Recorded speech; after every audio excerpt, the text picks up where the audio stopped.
প্রাণারাম প্রাণারাম প্রাণারাম প্রাণারাম প্রাণারাম প্রাণারাম। কি যেন লুকানো নামে তাই মিষ্ট এত তব নাম।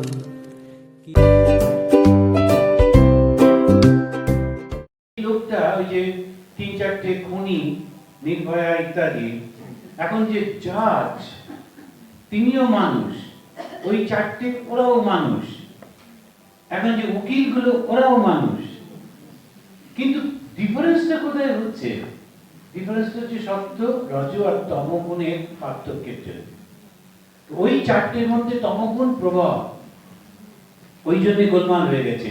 হচ্ছে মায়াকে গুণময়ী, গুণময়ী মানে সত্য রজ তম, এই 3টে গুণ। আর গুণের কাজ কি? গুণের কাজ হচ্ছে সৃষ্টি স্থিতি সংহার। আর সৃষ্টি কিভাবে করেন? তখন ওই মায়েরই দুটো শক্তি আছে, একটা আবরণ শক্তি আর একটা বিক্ষেপ শক্তি। এইবারেতে ধীরে ধীরে বোঝবার চেষ্টা করা যাক। ভগবান ছাড়া তো কিছু নেই। ভগবান প্রথমে নিজেকে ঢেকে ফেললেন কি দিয়ে? মায়া দিয়ে। ঢেকে ফেলে তার উপরে জগৎটাকে চাদর, জগতের চাদরটা চাপা দিয়ে বসলেন। এখন সেইটাই তো তাদের জগৎ হয়ে গেল। চাদরটা যদি সরাতে পারতাম, চাদরটা কি? মায়া। মায়াটা কি? 3টে গুণ আর দুটো শক্তি। মায়া মাত্র এইটুকু, 3টে গুণ সত্য রজ তম আর দুটো শক্তি, আবরণ আর বিক্ষেপ। এবারে সে আবরণ করে ফেললো নিজেকে, করে বিক্ষেপ কি করলো? ওর উপরে কি চাপিয়ে দিল? জগৎটাকে চাপিয়ে দিল। তারপরে আমরা গিয়ে দেখছি নানান রকমের সব হয়ে রয়েছে, এই হয়েছে, সেই হয়েছে। ভালো সৃষ্টি করলেন, খারাপও সৃষ্টি করলেন। কেমন ভাবে বিভাগ হবে? ভালোটাও সৃষ্টি করলেন, খারাপটাও সৃষ্টি করলেন। এখন সবাই বললো আমরা ভালো হব। প্রথম যখন সৃষ্টি হচ্ছে সেই গল্পটাও আছে, ব্রহ্মাকে বিষ্ণু বলেছেন সৃষ্টি করো। ব্রহ্মা সৃষ্টি করছেন। প্রথম ধ্যান করে যাদেরকে সৃষ্টি করলেন, সনত, সনন্দ, সনাতন, সনত কুমার, এসব সৃষ্টি হলো। তা ব্রহ্মা বললেন যাও তোমরা গিয়ে এখন জগৎ সৃষ্টি করো। বললো কে স্যার পারবো না, আমাদের ধ্যান করতে ইচ্ছে করে। ওরা কি ধ্যানে বসে গেল। ব্রহ্মা তখন ঋষিদের সৃষ্টি করলেন কয়েকজনকে, অঙ্গিরা ইত্যাদি। ওরাও বললো না আমরা এটা পারবো না। ওরাও, ব্রহ্মা বলছে প্রোডাকশনে কিছু মিস্টেক হচ্ছে। আমরা যে প্রোডাক্টটা তৈরি করছি তার কাজ হচ্ছে সে গিয়ে জগৎটাকে সৃষ্টি করবে, কিন্তু কেউ তো বসতে চাইছে না, সবই গিয়ে ধ্যানে বসছে। কারণটা কি? তখন তিনি নিজেকে আবার বিশ্লেষণ করতে লাগলেন, ধ্যান করতে লাগলেন।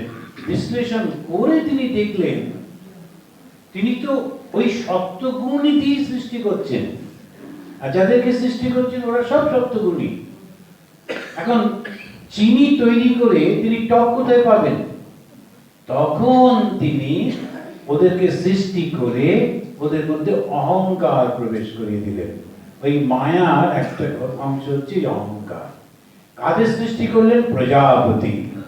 এবারে প্রজাপতি এসেই পা ঢুকে বলল পিতা আদেশ করে কি করতে হবে। ব্রহ্মা বুঝলেন যাক এইভাবে পাওয়া গেছে, বললেন যাও তো বাবা জগৎ সৃষ্টি করো। এখন এই যে সৃষ্টির কাহিনীগুলো আমরা বলি, সেইটাই কেমন ভাবে বিভাগ হবে? তখন ভগবান কর্মফল লাগিয়ে দিলেন। এখন ভালো মন্দ কি করে হবে? কর্মফল এইটা লাগিয়ে দিলেন। তাহলে আরেকবার একটুখানি, এটা খুব খুব সাটেল, খুব সুন্দর, একটু বুঝতে পারলে ভগবান তার নিজের থেকেই সৃষ্টি করছেন। সৃষ্টিটা করছেন কিভাবে?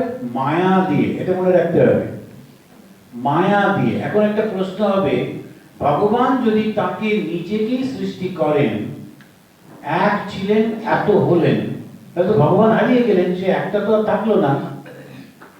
এত বড় একটা ময়দা একটা ডাও ছিল, তার থেকে ছোট ছোট লুচি হলো 100টা, তখন আর তো ময়দা থাকলো না। না না, সেরকম কিন্তু না। তার কারণ হচ্ছে এটা পুরো মায়া দিয়ে সৃষ্টি হচ্ছে। আর মায়া সে কি করছেন, ভগবানের একটা শক্তি, এই শক্তির কাজটা কি আবরণ করা। আবরণ কি করলো, ভগবানের সত্যিকারের রূপটাকে ঢাকা দিয়ে দিল, তারপরে ওর উপরে বিক্ষেপ করলো কোনটা, এই সমস্ত জগৎ। এবারে সৃষ্টি হলো, এবার সৃষ্টির মধ্যে তিনি ভালো করলেন মন্দ করলেন, এইবারে গোলমাল হলো কে ভালো হবে কে মন্দ হবে। তখন তিনি কর্মফল তৈরি করে দিলেন, আর যেই কর্মফল তৈরি হলো তখন ভালো কর্ম অনুযায়ী ভালো, মন্দ কর্ম অনুযায়ী মন্দ হতে লাগলো। তাহলে এইরকম করে তিনি সৃষ্টি করছেন। এখন প্রশ্নটা হবে, যখন প্রথম সৃষ্টি হয়েছিল তখন তো কর্মফল ছিল না, তখন তিনি কাদেরকে ভালো কাদেরকে মন্দ করলেন, কেনই বা করলেন?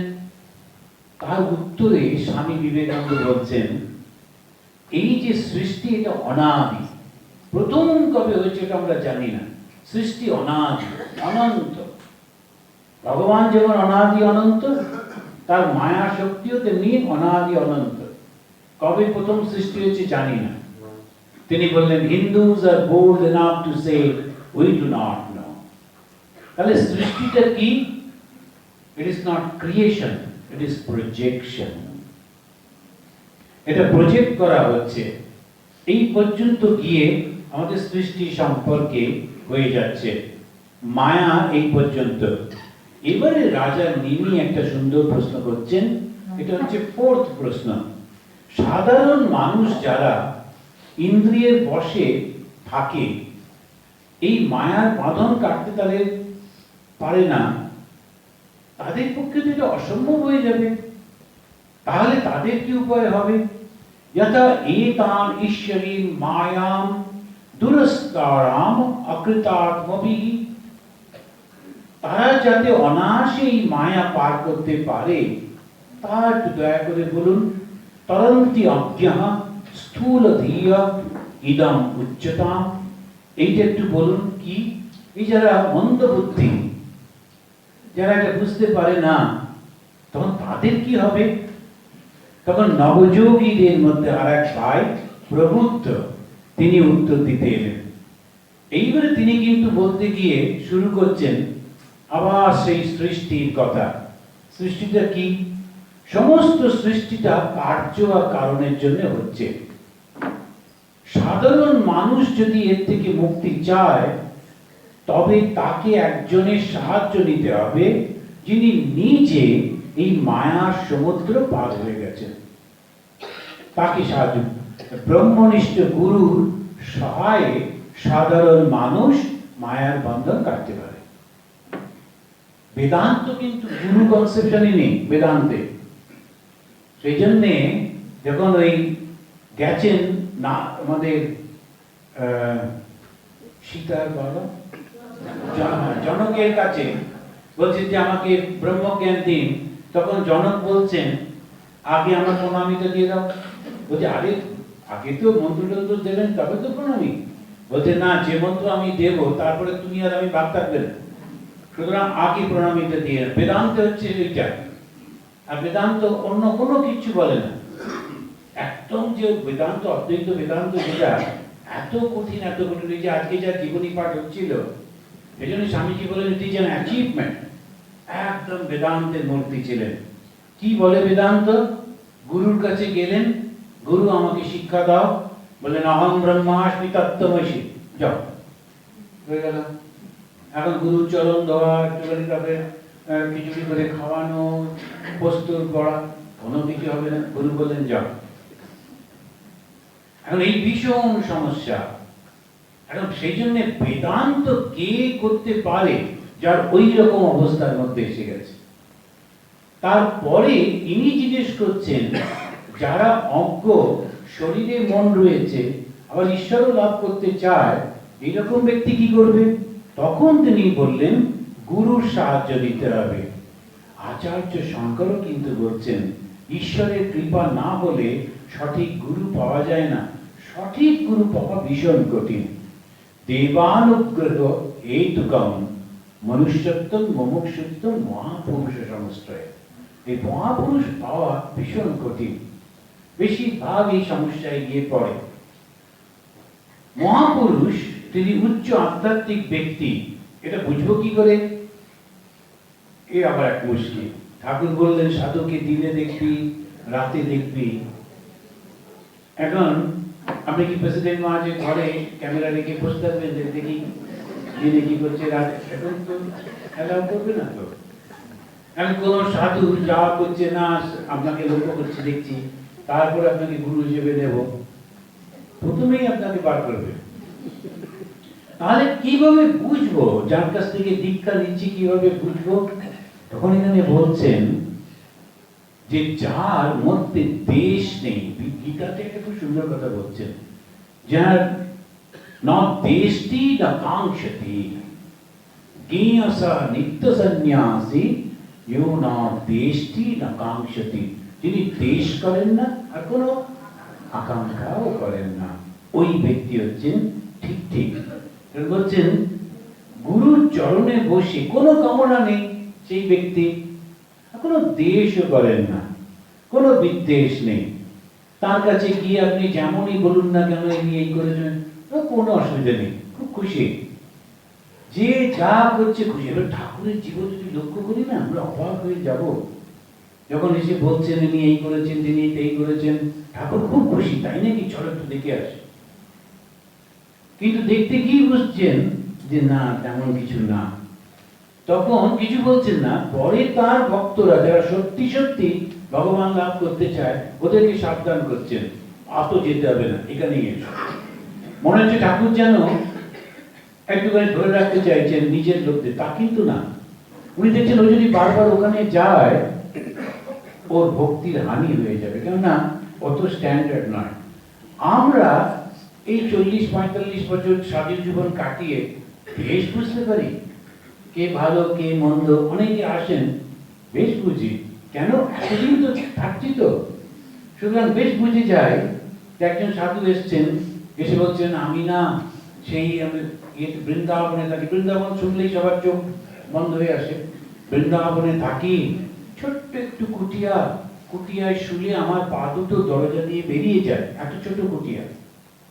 আমি বললাম আপনি আমেরিকায় এলেন কি করে? ভক্তরা একেবারে ভীষণ খুশি, মহারাজ কি অস্ট্রিয়ার জীবন এলো, সেসব হবে। কিন্তু বলুন তো, ওই যে কুটিয়া থেকে পা বেরিয়ে যাচ্ছে যে সাধু, তিনি আমেরিকায় কি করে এলেন? আমেরিকায় আসতে মিনিমাম 1.5 লক্ষ টাকা খরচা। আমি বলছি সেটা বলুন তো কি করে হলো? না আমার ভক্ত নিয়ে আসছে, 1.5 লক্ষ টাকা দিয়ে ঘরটা বাড়ালেই তো হতো, সেখানেই একটু পা ভালো করে শুতে পারতেন। এই সব বললাম, কিন্তু ভক্তরা ভীষণ খুশি হয়ে যায়, খোঁচা খোঁচা দাড়ি কোনো রকম একটু আসতে, আর আমরা একটু শেপ টেপ করি বলে বলে সেজে বুঝে তাকে দেখা বলে বলে। কিন্তু কথাটা হচ্ছে বুঝতে হবে ইয়ো না দেশটি না কাঙ্ক্ষতি। যখন চৈতন্য মহাপ্রভু বললেন ওই দুজন বিখ্যাত তারা ভাগবত, ওদের সেবা করো, সবাই বসে আছে, কে দুজন ভাগবত আসবে? উমা দেখে 2 মন্ত্রী আসছে, রাজার মন্ত্রী, বিরাট একেবারে সেই নবাবের মন্ত্রী, হাতির পিঠে করে আসছে। এরা উত্তম ভাগবত। চৈতন্য মহাপ্রভুকে জিজ্ঞেস করতে পারছেন না। এবারে যখন রূপ সনাতন 2 ভাই এসে বসলেন, একবার কৃষ্ণ নাম করেছে, দুজন কেঁদে আকুল। এই যে ভাগবত, ভাগবত যে মানে ভক্ত, ভগবানের নাম শুনলে সে ব্যাকুল হয়ে পড়ে। তখন ও আছে কিন্তু এইরকম ভাবে মন্ত্রিত্ব করছে, বিরাট সবকিছুর মধ্যে রয়েছে, কিন্তু মনটা একেবারে ভগবানের চরণে। তো সেইটা বুঝতে হবে। এবারে গুরুর চরণে বসে ভাগবত ধর্ম শিক্ষা পালন করায় সব সাধারণ মানুষের মুক্তির উপায়। কি সেই ধর্ম বা কার্য? তখন যোগী প্রবুদ্ধ তিনি ভাগবতের 11 স্কন্ধে 3য় অধ্যায় 23 থেকে 28 শ্লোকের মধ্যে একটা লিস্ট করে দিলেন। ভগবত গীতাতেও কিন্তু লিস্ট আছে। 12 অধ্যায়ে 13 থেকে 19 কে ভগবানের প্রিয়, কালকে একটুখানি ওখানে বললাম ভগবান কাকে ভালোবাসেন। এখানেও দেখুন এই ভাগবতে ইনি একটা লিস্ট করে দিয়েছেন। প্রথম হচ্ছে মনের অসঙ্গতা।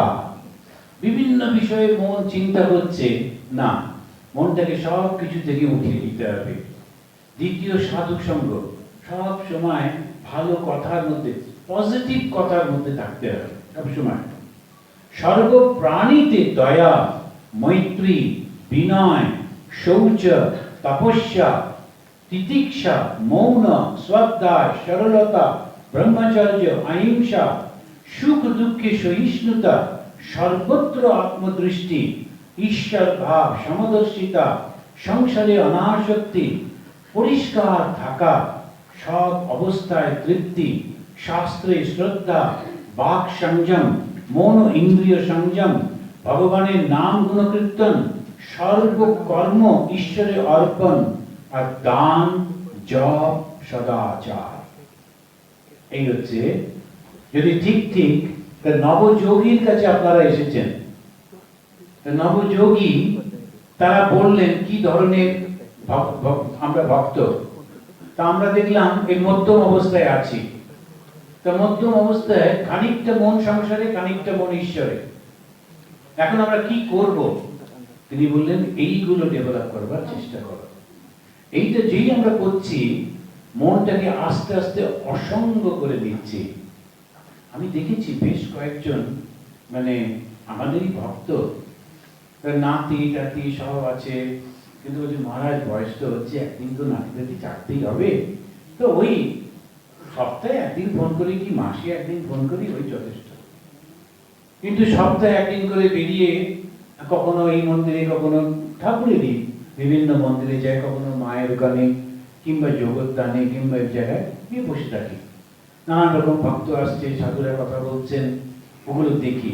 এই যে মনের অসঙ্গ, আর সংসার সঙ্গ করব না, সাধু সঙ্গ করব, এইটাই হচ্ছে আসল। সমস্ত প্রাণীতে দয়া করে। এই যে ভক্তরা এসে প্রণামী দেয়, সহায়তা করে, নানান রকম কাজকর্ম, সারা পৃথিবী জুড়ে যে রামকৃষ্ণ মিশন, রামকৃষ্ণ মিশন কেন, কত রকমের কাজ হচ্ছে, এই আমাদের ভক্তরাই দেন। আমাদের দেখবেন হিন্দুদের একটা অদ্ভুত জিনিস আছে, যেটা আমি আগে জানতাম না, এখন দেখে মনে হলো বাকি হিন্দু হয়েছে। খ্রিস্টানদের দেখলাম যে চার্চ আমরা কিনেছি একটা শিকাগোতে, ওরা হচ্ছে মেথডিস্ট। ওইরকম মেথডিস্ট চার্চ আরো রয়েছে, কিন্তু 100টা হবে, এটা বিক্রি হয়ে গেল। কেন? এই চার্চে আর কেউ এসে সাহায্য করবে না।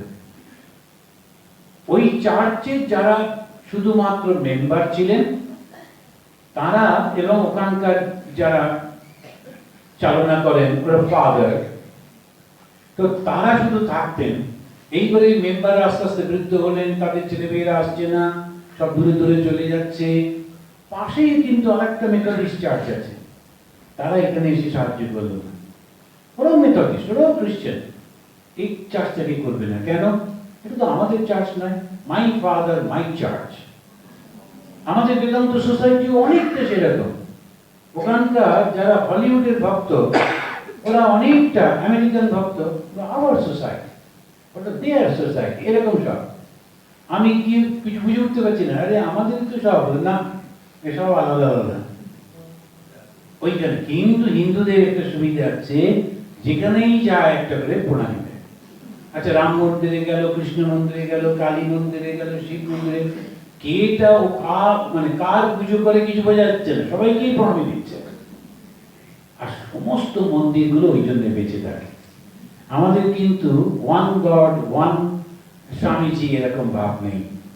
কেউ কেউ চেষ্টা করে শুধু আমাদের কাছে আসবে, কারোর কাছে যাবে না, আমাদের ডোনেশন দেবে, কাউকে ভাবে যাবে, কিন্তু হিন্দুদের মধ্যে ওই ভাব নেই। ওই জন্যে রামকৃষ্ণদেব ওই বললেন সবাইকে নিয়ে চলতে হয়, এখানেও তাই বলছেন। তারপরে যোগী প্রবুদ্ধ বলছেন যত বেশি করে শ্রী ভগবানের স্মরণ করা যায় ততই মন পবিত্র হয়ে যায়। দেখুন কি সুন্দর করে আমরা এখন এর পরে পরে একটু তাড়াতাড়ি করে শেষ করবো, কারণ 7:30টার মধ্যে শেষ করতে হবে, অনেক দেরি হয়ে যাচ্ছে, চটচট করে বলবো। এখন এখানেতেই অনেকগুলো আমরা খুব ইম্পর্টেন্ট জিনিসগুলো জেনে গেছি। উত্তম ভক্তকে, মধ্যম ভক্তকে, অদম ভক্তকে, ভগবানকে, ভাগবত ধর্মকে, এই সমস্ত সুন্দরভাবে বুঝেছি। সৃষ্টিটা কি করে হলো, আমাদের কি অবস্থা, কি করতে হবে। এখন এরা বলছেন এসে একটা খুব কাজের কথা, আমাদের জন্য কাজের কথা, আমরা যারা আর কিছু করতে পারি না, এত জপ তপ তপস্যা কে করবে। তখন বললেন যত বেশি করে ভগবানের নাম করতে পারো, স্মরণ করতে পারো, ততই মন পবিত্র হয়ে যাবে। গীতাতেও বলছেন যজ্ঞানাম জপযজ্ঞোস্মি, ভগবান বললেন। এখন মাও বলছেন জপাত সিদ্ধি, জপাত সিদ্ধি, শুধু ভগবানের নামটা।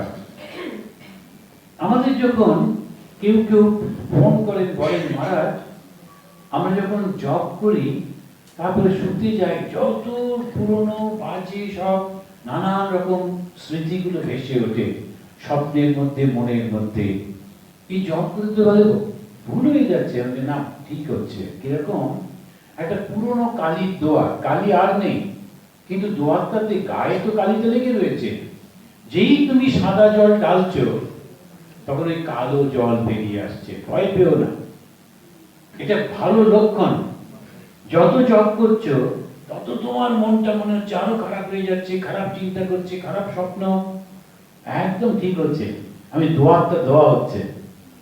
এইপরে করতে করতে একটা সময় আসবে যখন তুমি যে চিন্তাটা দেবে ওইটাই বেরিয়ে আসবে। কিন্তু থেমে গেলে ওটা পরিষ্কার হবে না। মনের মধ্যে কত কত কত জন্মের সংস্কার, এদিকে একটা দুটো নাকি, সে ধুতে হবে তো, পরিষ্কার করতে হবে তো। আর একটা হচ্ছে, ঠাকুর যখন বলছেন কর্মফল, একজন লোক বলছেন তাহলে মশাই ভগবানকে দেখি কি লাভ, কর্মফলই যদি হবে। সঙ্গে সঙ্গে ঠাকুর বলছেন তবে ভক্তের জন্য না, ভক্তের অন্য। কেন? যে ভক্ত যে সারাক্ষণ ভগবানের কথা চিন্তা করে, তার ভেতর থেকে যেন, এটা আমার ব্যাখ্যা, যেন একটা ভাব বেরোতে থাকে সব সময়, যেটা ওকে ঘিরে ফেলে, ওকে প্রোটেক্ট করতে থাকে। যেমন এই যে আমাদের আমেরিকার প্রেসিডেন্ট আসবেন, ওর প্লেন থেকে সব সময় একটা ইলেকট্রনিক ওয়েভ বেরোতে থাকে, আর সেইটা অন্য কেউ যদি ওকে গুলি করতে চায়, কোনো মিসাইল মারে, এই মিসাইল থেকে অনেক আগেই ধ্বংস করে দেবে, ওর প্লেনটাতে লাগবে না। কারণ প্লেন থেকেই ও সবসময় অ্যান্টি মিসাইল ওয়েভ লেন্থ ছেড়ে যাচ্ছে, ওয়েভ ছাড়ছে। আমরাও কিন্তু যদি সবসময় ভগবানের নাম করি, আমাদের পুরনো সব কর্মফলগুলো আমাদের অ্যাটাক করতে এলেও অনেক আগেই ধ্বংস হয়ে যাবে। কিন্তু কখনো কখনো ওই মিসাইলটা যদি খুব বড় থাকে, ভীষণ শক্তিশালী, তাহলে সেটা বাস্ট করবে হয়তো, আর তার সেই কম্পনে এই প্লেনটা কেঁপে যাবে, কিন্তু ওই পর্যন্ত। তেমনি আমাদের কর্মফল যদি খুব খারাপ কর্মফল থাকে, তো ভগবানের নামে সেটাও নষ্ট হয়ে যাবে, কিন্তু এফেক্ট একটু আসবে। এই জন্যই ভগবানের নাম করতে হয়। তা ভগবানের নাম করলে মন শুদ্ধ হয় কিভাবে? এইভাবে যে আমাদের ওই পূর্ব কর্মফলগুলো স্পষ্ট করতে পারে না। তাই ঠাকুর বললেন তবে ভক্তের জন্য না। এইখানেতে তিনি শেষ করছেন এই প্রবুদ্ধ, ইতি ভাগবতান ধর্মান শিক্ষা ভক্তা তদুত্থায় নারায়ণ পরো মায়া অজ্ঞতরতি। মায়া থেকে উদ্ধার পাবার এটাই সব থেকে সহজ পথ। এবারে প্রবুদ্ধ মুখে নারায়ণ শব্দটি শুনেই এতক্ষণ বেশ চলছিল, যেই তিনি বললেন নারায়ণ, এবারে রাজা নিমি প্রশ্ন করছেন, আচ্ছা নারায়ণটা কি? নারায়ণাভি ধ্যানস্য পরমাত্মনঃ ব্রহ্মণ নিষ্ঠান না ভক্তম অর্হৎ। এখন এই যে তুমি বললে পরব্রহ্ম, আবার বলছো নারায়ণ, তাহলে এইটা কি একটু দয়া করে বলে দাও। পরমাত্মা, ব্রহ্ম, পরম ব্রহ্ম, নারায়ণ, এরা কি সব এক না আলাদা আলাদা আলাদা? তখন নবযোগীদের মধ্যে পিপ্পলায়ন, তিনি 4টি শ্লোকে এটা বলে দিচ্ছেন। এটা হচ্ছে পঞ্চম প্রশ্ন। তিনি বললেন আদৌ উরুশক্তি একম ব্রহ্ম এব ভাতি। একদম সূচনাতে একটাই মাত্র ছিলেন, সৃষ্টির পূর্বে একমাত্র সর্বশক্তি সম্পন্ন ব্রহ্মই ছিলেন। তারপরে সেই ব্রহ্ম প্রকৃতির রূপে পরিণত হন। এই শব্দগুলো শুনে ঘাবড়ে গেলে লাভ নেই, ঘাবড়াবেন না। কেন? প্রকৃতি কাকে বলে? ওই সত্য-রজতম। এই যে আপনারা বলছিলেন না সত্য-রজতম, তাহলে প্রকৃতি কি? ভগবানের শক্তি। কোন শক্তি? সত্য-রজতম। আর সেটা কি ক্ষমতা আছে? ও ঢেকে দেয় আর তারপর অন্য একটা কিছু চাপিয়ে দেয়। আমাদের বেদান্ত সবসময় বলে একটা দড়িকে সাপ বানিয়ে দেয়। প্রথমে দড়িটাকে আমার মন থেকে চাপা দিয়ে দিল, আমি দেখছি কিন্তু দড়ি দেখতে পাচ্ছি না। কেন? চাপা দিয়ে দিয়েছি। দড়িটা চাপা পড়ে তার উপরে কি হলো? সাপ। তাহলে সাপও ছিল না, আমি সৃষ্টি করলাম। তেমনি ভাবে প্রকৃতি সৃষ্টি করলেন, অর্থাৎ সত্য রজতম এই তিন গুণ। তারপর তিনি সৎ অসৎ এবং অহংকারের সঙ্গে যুক্ত জীব তৈরি করলেন। তারপরে যোগী পিপ্পলায়ন বলছেন, আত্মা বা ব্রহ্ম তিনি জন্মান না, মরেন না, বর্ধিত হন না, ভয়প্রাপ্ত হন না। তথাপি মানুষের মনে হয় তিনি সর্বত্র নানা রূপে বর্তমান। কিছুই হয়নি, শুধু আমরা ভাবছি। ছোটবেলায় যখন ওই 4-5-এ পড়ি, মাঝে মাঝে যেতাম সিনেমা দেখতে। তখনকার দিনে ওই টার্জনের সিনেমা আসতো আর আমরা খুব উৎসাহের সঙ্গে দেখতাম। এখন টার্জনের সিনেমা কেউ দেখে না, সব বাজে হয়ে গেছে। কিন্তু টার্জনের সব সিনেমা আর আমরা এত উৎসাহের সঙ্গে দেখতে যেতাম। মাঝে মাঝে আমি তো একটু ইমোশনাল যখন দেখছি টার্জেন গাছের উপর দাঁড়িয়ে আছে, পেছন থেকে একটা সিংহকে তাক করছে, উঠে দাঁড়িয়ে একেবারে টার্জেন করে এক্ষুনি সিংহ মারবে, ওর পেছন থেকে লোকেরা তাই বসে পড়, টার্জেন জানে। এখন হচ্ছে সমস্তটাই কিন্তু ঘটে চলেছে, কিন্তু কিছু ঘটছে না। অদ্ভুত না? সেটাই বলছেন, असौ आत्मा न जजान न मरिष्यति न एधते न क्षीयते। শুধু তাই না, মনে হয় তিনি যেন অন্ডজ, জরায়ুজ, উদ্বীজ, স্বেদজ নানা জন্ম গ্রহণ করছেন, কিন্তু আত্মা কুটস্থ, কিচ্ছু হচ্ছে না। স্বপ্নহীন নিদ্রা সুষুপ্তিতে তার প্রমাণ পাওয়া যায়। সুষুপ্তিতে আমরা সবাই যাই, প্রত্যেকে যাই। এখনো কেউ কেউ গেছেন হয়তো। এখন এই জাগ্রত, স্বপ্ন আর সুষুপ্তি। জাগ্রত কি? যখন আমার শরীর আর মন একসঙ্গে রয়েছে। স্বপ্ন কি? শরীরটা কাজ করছে না, সঙ্গে নেই, কিন্তু মনটা কাজ করছে, সব কিছু দেখছি, কথা বলছি, কথা শুনছি, একদম। একটা সময় আসে যখন ওটাও থাকে না, কিন্তু আমি ফিরে এসে বলি, ঘুম থেকে উঠে বলি, কি সুন্দর ঘুমলাম, স্বপ্নও দেখিনি। তাহলে কি ছিল যখন স্বপ্নও ছিল না, মনটাও ছিল না? তাহলে ছিলটা কি? ওই যে সুষুপ্তি, ওইটাই হচ্ছে আত্মার লক্ষণ। এখন আমরা অজ্ঞান ভাবে যাই বলে যেই জেগে উঠি আবার সেই পুরনো লোক, ওটা গোলমাল হয়ে যাচ্ছে। এখন কি আমরা কি করি? তখন গুরু বললেন, এবারে তুমি জেনে শুনে ওই অবস্থায় যাও। প্রথম কি করো? ঘুমিয়ে পড়ো। ঘুমলে কি হয়? শরীরটা ভুলে যাও। ধ্যানে বসো, প্রথম শরীরটা ভুলে যাও। দেখবেন গুরুদেব বলবেন, আর তোমার মূর্তিটাকে, ইষ্ট মূর্তিটাকে তোমার ভেতরে এমন ভাবে বসাও যাতে তুমি বাইরে থেকে দেখছো। অনেকে এমনি করে ধ্যান করে, কেন? কি হলো না, ভেতরে মূর্তিটাকে দেখার চেষ্টা করছে, আরে ঘাড়ে ব্যথা হচ্ছে তো। সেজন্য এবার ধ্যানের কথা বলছে না, না থাক, কেননা আরো ঘাড়ে ব্যথা হতে পারে। এখন এই যে সমস্যাটা হয় যখন আমরা ধ্যান করছি, প্রথম গুরুদেব বলছেন, দেখুন ডাইরেক্টলি বলছেন না, ইনডাইরেক্টলি বলছেন, তোমার ইষ্ট দেবতা তোমার হৃদয়ে বসে আছেন, তুমি বাইরে থেকে দেখছো। কেন? শরীরটা ভুলে যেতে হবে তো। এই সেম প্রসেস ঘুমের মধ্যে যেটা করি, জেগে জেগে করছি, ইচ্ছা করে করছি। যখন ছোট্ট একটা বাচ্চা ঘুরছে, সবাই তাকে স্যালুট করছে। ও যে আঙুল দিয়ে কিছু দেখালো, সঙ্গে সঙ্গে সেটা ওনাকে দিচ্ছে। ও বুঝতে পারছে না কেন দিচ্ছে, খুব খুশি, সবাই আমাকে কিরম মানে, গুটগুট করে ঘুরছে। ওই বাচ্চাই যখন রাজা হলো, একই জিনিস। এবারে রাজা যখন যার দিকে আঙুল দেখাচ্ছে তাকেই ধরে নিয়ে আসছে। ওই বাচ্চাটা আগে একই জিনিস করতো না জেনে, এবার রাজা হয়ে জেনে করছে, এইটুকু পার্থক্য। আমরা গুণের মধ্যে দিয়ে যেটা পৌঁছই, ধ্যানের মধ্যে দিয়ে ওইখানে পৌঁছতে হবে।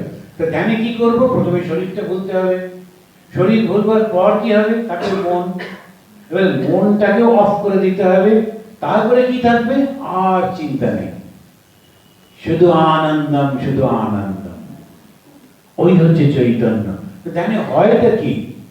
লোকটা ঘুমিয়ে যা করে, যোগী ধ্যান করে ওইখানেই যায়, শুধু জেনে শুনে যায়।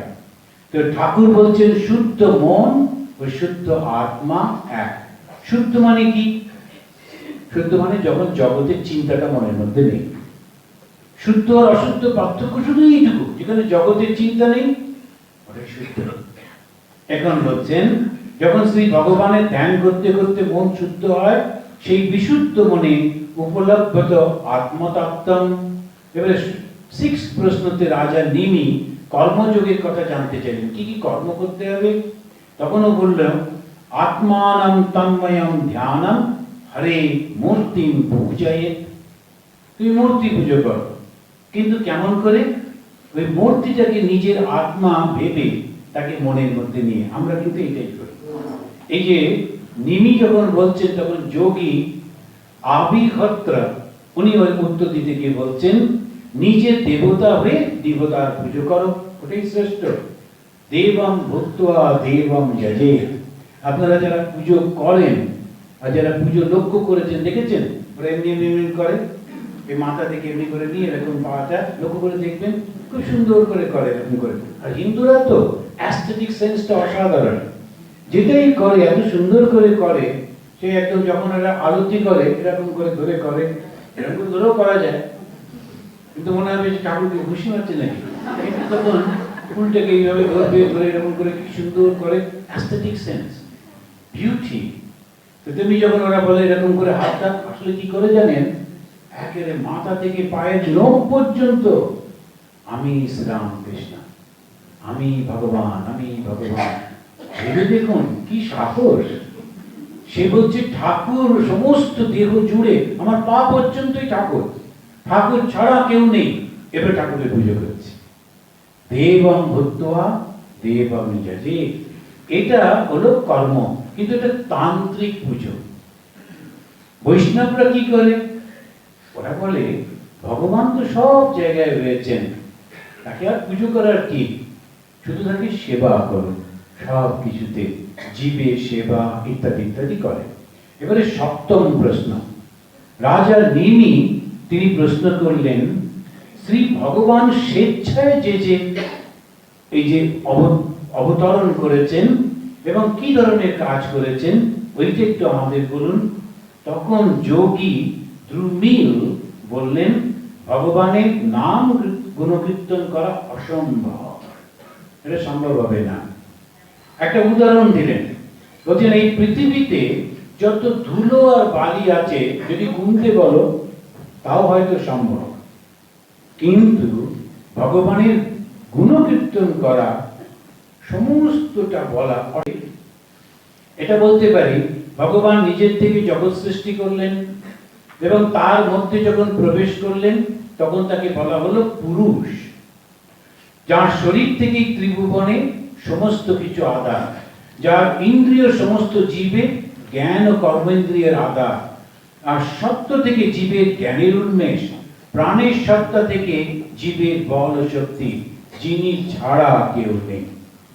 এখন উপনিষদে একজন প্রশ্ন করছে কেনে সিতম পততি প্রসিতম মনঃ কেন প্রাণ প্রথমই বৈতি যুক্তঃ কেনে সিতম বাচমিবং বদন্তি চক্ষু শ্রোত্রম কয়ুদেব যুনক্তি। এইটা কি হচ্ছে? আমার কান, আমার চোখ, আমার জিভ কেউ আমার কথা শুনে না, আমার মন আমার কথা শুনছে না, কে এটা চালাচ্ছে? তখন উপনিষদের ঋষি বলছেন শ্রোতস্য শ্রোত্র মনসো মনোয়ৎ বাচো হবাচ সয়ু প্রাণস্য প্রাণঃ। সবার পেছনে একটা দেবতা আছে, তিনি করাচ্ছেন, শক্তি আছে। এখানেও তাই বলছেন যিনি সৃষ্টি স্থিতি পালনের আদিকর্তা, যিনি বিশ্ব স্রষ্টা ব্রহ্মা, যিনি পালন করছেন বিষ্ণু হিসেবে, ধ্বংস করছেন রুদ্র হিসেবে, তিনি সেই আদি পুরুষ। এই আদি পুরুষ দক্ষ কন্যার গর্ভে নরনারায়ণ রূপে অবতীর্ণ হলেন। এই প্রথম এলেন ভগবান, তিনি একটা শরীর ধারণ করছেন নরনারায়ণ হিসেবে।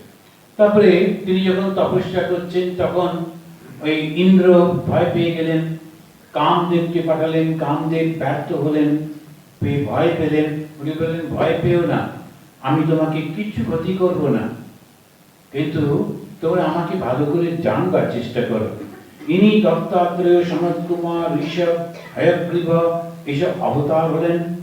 মৎস্য, বরাহ, কূর্ম হলেন পরশুরাম, তারপরে দাশরথী রাম। জন্মহীন হয়েও তিনি কৃষ্ণ রূপে, বুদ্ধ রূপে এবং কলিতে লোভীদের শাস্তি দিতে তিনি আবার এলেন। কলিযুগে বলা হচ্ছে। এবারে অষ্টম প্রশ্নে রাজা নিমি তাকে জানতে চাইলেন, যারা ধর্মাচরণ করেন না তাদের কি হয়?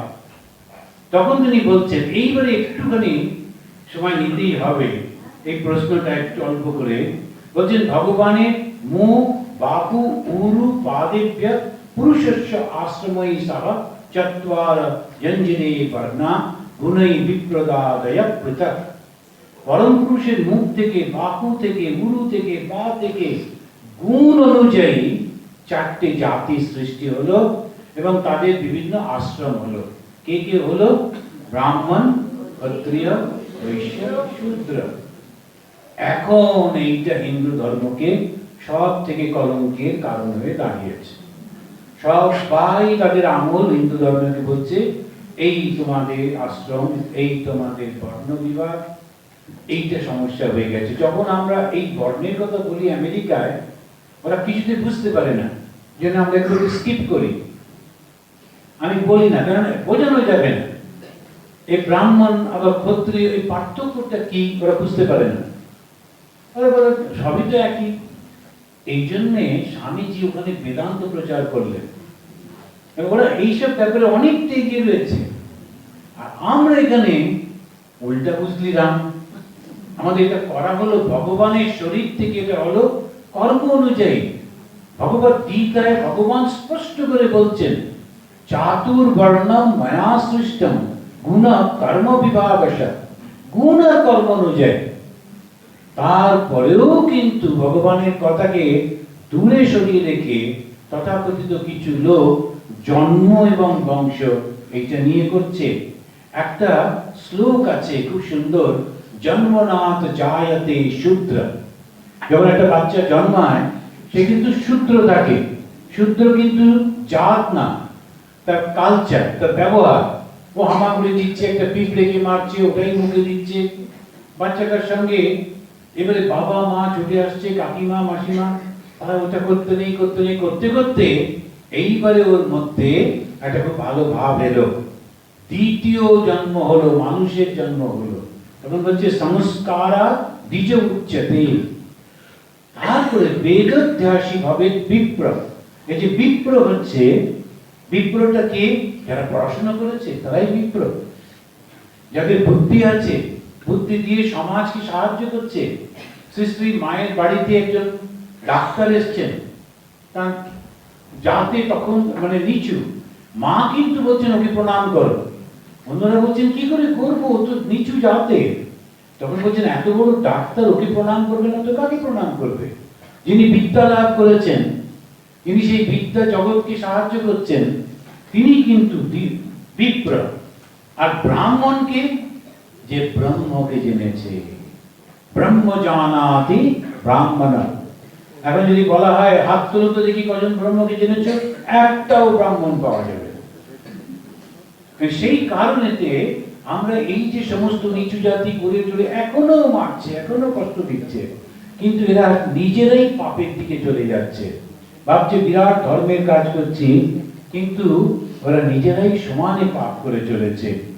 এদের মধ্যে যারা স্বধর্ম পালন করেন না, তারা বর্ণাশ্রম থেকে ভ্রষ্ট হন, অধঃপতিত হন। এই জন্য তিনি বলছেন, বর্ণাশ্রম, তোমার যে কর্তব্য কর্মটা সেইটা করাটাই ধর্ম। ধর্ম কি? আমি এবারে সব জায়গায় যেটা বললাম খুব সোজা কথা, কথা দিয়ে কথা রেখো। এখন বাংলায় এটা বললে একটু কবিতা সময় ঠিক জোর হয় না, তখন হিন্দিতে বলতে হয় বচন দিয়া তো নিভানে পড়েগা, বচনবদ্ধতা। এইটা কিন্তু ধর্ম, জানেন আমরা প্রত্যেকে কোনো না কোনো জায়গায় আমরা তো কথা দিয়েছি না, কথাটা রাখাই ধর্ম। এবারে যোগী তিনি যমস নানাভাবে সৎজীবন যাপনের উপদেশ দিলেন, বিশেষ করে সংযত জীবন যাপন করতে বললেন। নবম প্রশ্নে, শেষ প্রশ্নে রাজা নিমি জানতে চাইলেন কস্মিন কালে স ভগবান কিম বর্ণা কীদৃশো নৃবিহি না আত্মা বকেন বিধিনা পূজ্যতে তদিয়া উচ্চতাম। ভগবান কেমন, কেমন তার বর্ণ, নাম তার কি, কোন বিধিতে তার পুজো করা উচিত সেটা বলুন। লাস্ট প্রশ্নতে করভাজন বলছেন ভগবান বিভিন্ন যুগে বিভিন্ন বর্ণে বিভিন্ন নামে পূজিত হন। সত্য যুগে শ্বেত বর্ণে, ত্রেতা যুগে রক্ত বর্ণে, দ্বাপরে শ্যাম বর্ণে, কলিতে তিনি কৃষ্ণ বর্ণে। সত্য ত্রেতায় বেদ মার্গ, দ্বাপরে তান্ত্রিক আচারে, আর কলিতে সেবা ও নাম গুণকীর্তন। সেবা ও নাম গুণকীর্তন। এখন দেখছেন সাধুদেরকে কেন স্বামী বিবেকানন্দ সেবা করতে বলছেন। এই কলি যুগে সেবা করতে হবে, কর্মযোগের মাধ্যমে সেবা করতে হবে। আর কিভাবে সেবা করব? কায়িক, বাচিক, মানসিক ভাবে। একজন লোক তার দুঃখের কাহিনী বলে যাচ্ছে, একটু শুনতে হয়। ও বলে মনটা হালকা হচ্ছে, একটু শুনতে হয়। আর কখনো কথা দিয়ে কাউকে কষ্ট দিতে নেই। আর হাত পা দিয়ে যতটা পারা যায় মানুষকে সাহায্য করতে হয়। তখন কৃতাদি, এখানে বলছেন কৃতাদিষু প্রজা রাজন কলা বিচ্ছন্তি সম্ভবান। সত্য যুগের লোকেরা পর্যন্ত কলিতে জন্ম নিতে চায়। কেন? এই যুগে ভীষণ সোজা তো, শুধুমাত্র ভগবানের সেবা করা আর ভগবানের নাম কীর্তন করা। আমরা অনেক লাকি। এখন সত্য যুগে যদি থাকতাম এসব কোনো দরকার নেই। কলি যুগে সব কথা হচ্ছে ভগবানকে লাভ করা। ভগবানকে লাভ কি করে করব? সেবা করে। কি করে সেবা করব? আমার এই শরীর দিয়ে যতটুকু সম্ভব, মন দিয়ে যতটুকু সম্ভব, বুদ্ধি দিয়ে এবং ভাষা দিয়ে যতটুকু সম্ভব আমি ভগবানের সেবা করব। ভগবানটা কে? যিনি মন্দিরে থাকেন, সবাই মন্দিরে যিনি থাকেন তিনিও, আর এই চতুর্দিকে যারা রয়েছেন সব। এই হচ্ছে ভগবানের নাম সদা সর্বদা করতে হবে। যারা দীক্ষা নিয়েছেন তারা শুধুমাত্র সকালবেলা 108 আর সন্ধ্যে 108 গুরুদেবকে বলেছিলাম, তা কেন সদা সর্বদা করবেন। যেখানে যখন বসে আছেন, যাচ্ছেন, ঘুরছেন, সুযোগ পেলেই নাম করতে থাকবেন। ওই নামের ফলে এই কলি যুগে মুক্তি আসবে। এরপর সেই নবযোগী এত মানুষের সামনে হঠাৎ কোথায় অদৃশ্য হয়ে গেলেন। আমরা একটা ছোট্ট স্তোত্র পাঠ করে শেষ করব। কেননা এই আমাদের ম্যানেজার মহাশয়কে আপনাদের ডিনার খাওয়াতে হবে, এই জন্য ওকে বাঁচাবার জন্য কাটাটি শেষ করছি। এবার আমার আপনারা উচ্চারণ করুন, কেমন? শান্তাকারম ভুজগশয়নম পদ্মনাভম সুরেশম विश्वाधारं गगन सदृशं मेघवर्णं शुभांगं लक्ष्मीकान्तं कमलनयनं योगिभिः ध्यानगम्यं वन्दे विष्णु भवभयहरं सर्वलोकैकनाथं।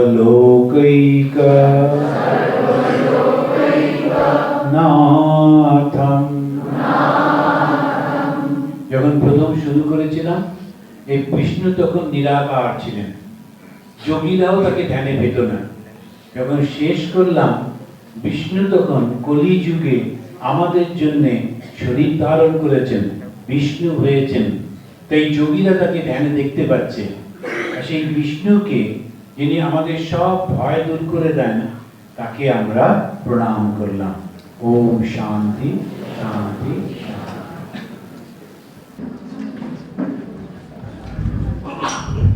ওম নমো ভগবতে শ্রীরামকৃষ্ণায়।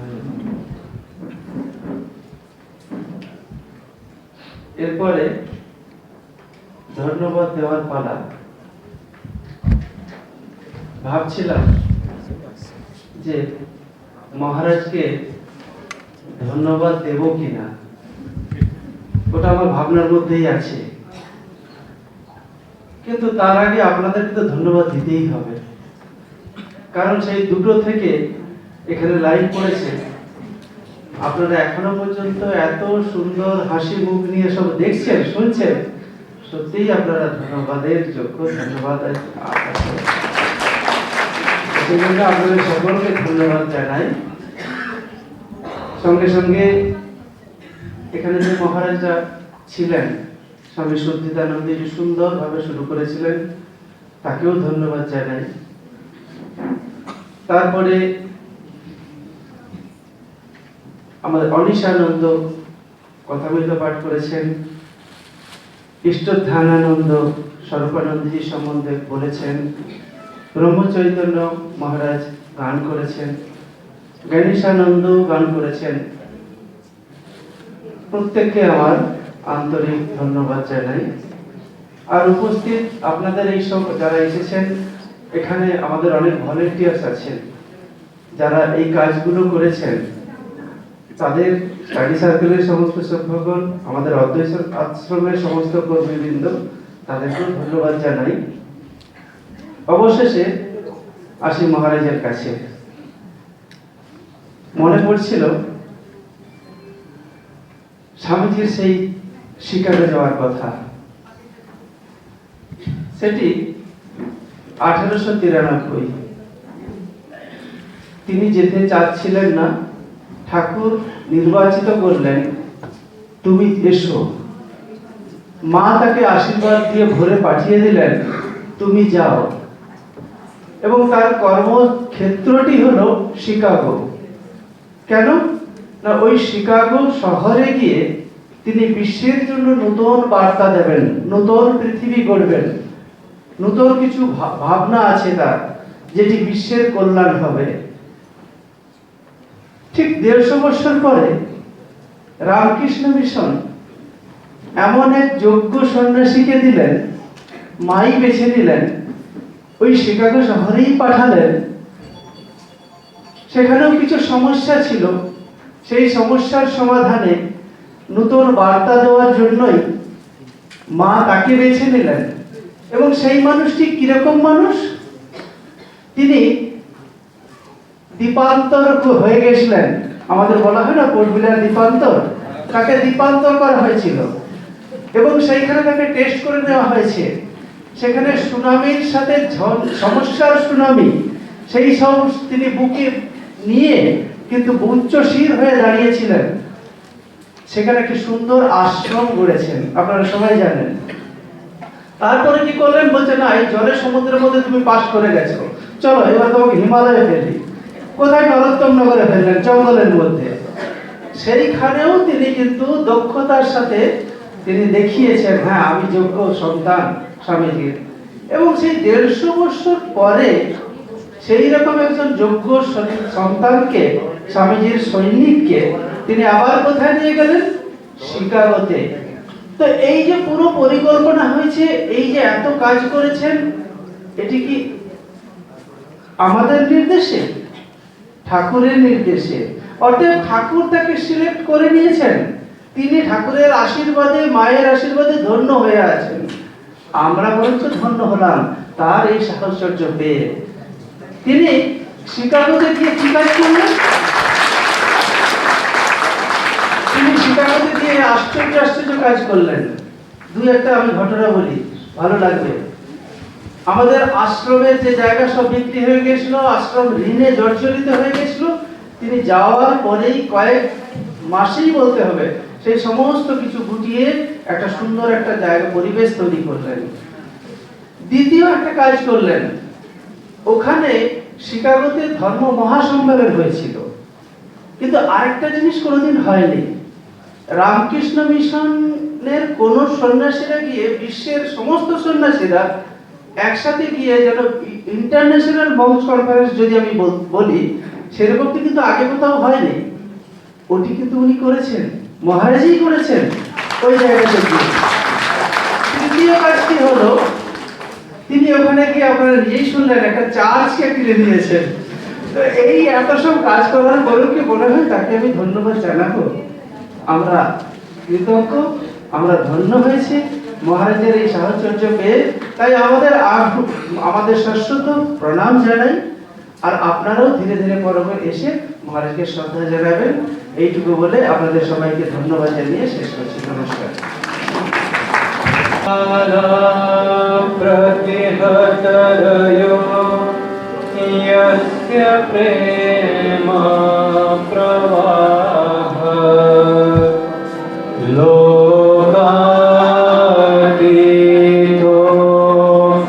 लोकातीतोऽप्यहनगः लोककल्याणमार्गम्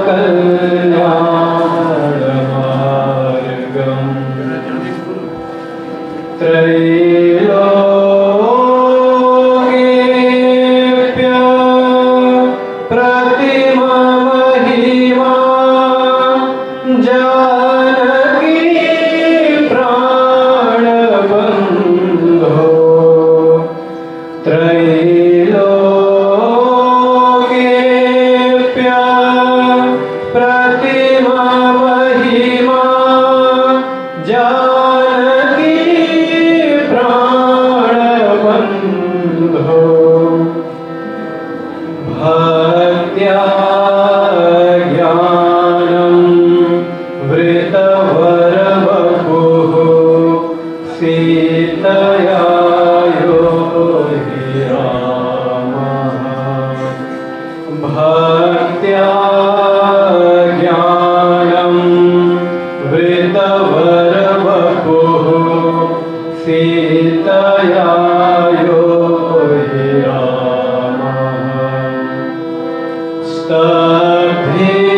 स्तब्धीकृत्य प्रलयकलितं वाहवोत्थं महान्तम् हित्वा रात्रिं प्रकृतिसहजाम्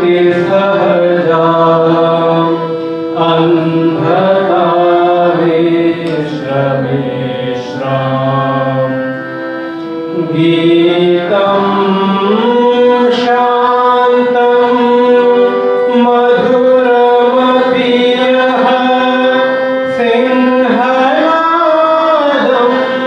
जगर्ज। गीतं शान्तं मधुरमपि यः सिंहनादं जगर्ज। सोऽयं जातः प्रथितपुरुषो रामकृष्णश्चिरामे।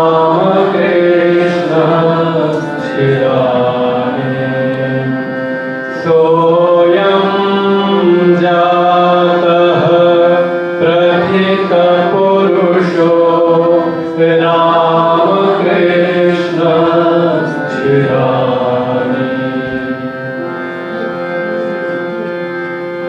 नरदेव देव जय जय नरदेव नर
ॐ